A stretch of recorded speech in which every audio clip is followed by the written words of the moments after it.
would help make up for international sanctions by granting the Islamic Republic $400 billion in exchange for discount oil concessions.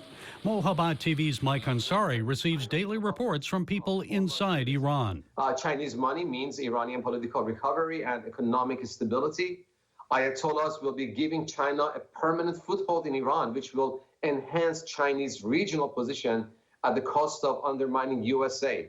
Part of the deal reportedly grants China military use of a strategic Iranian island in the Persian Gulf, known as Kish Island.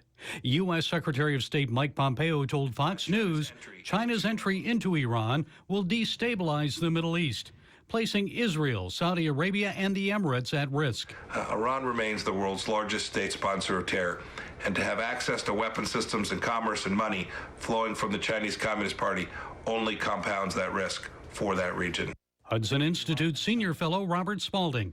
The world's resolving into more of a bipolar arrangement where the democracies are all united around the United States. That was evident from the decision the UK made with regard to Huawei, and then the other countries, the authoritarian regimes around China. Spalding believes it's a pattern of behavior that we'll see a lot of in the future.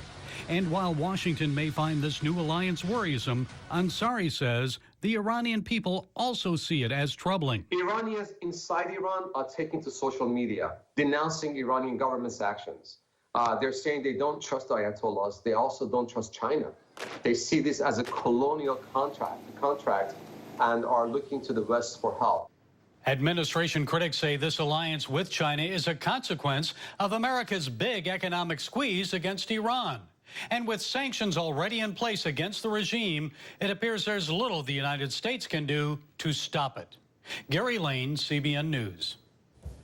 It's in the Bible, ladies and gentlemen. Read the book of, well, it's in several books, but you'll find in Ezekiel the description of a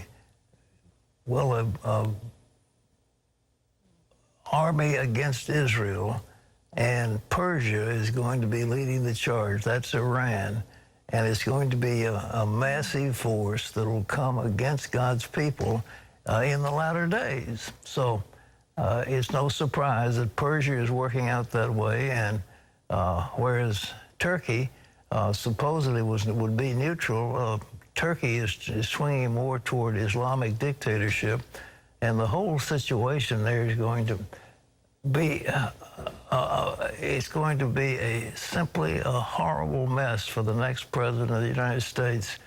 We're going to be confronted with an active Iran. We will be a militant China, a resurgence of Islam in Turkey, and then, of course, North Korea and their nuclear ambitions. It's going to be a tough world to live in, and we sure do need as much prayer as possible. Terry.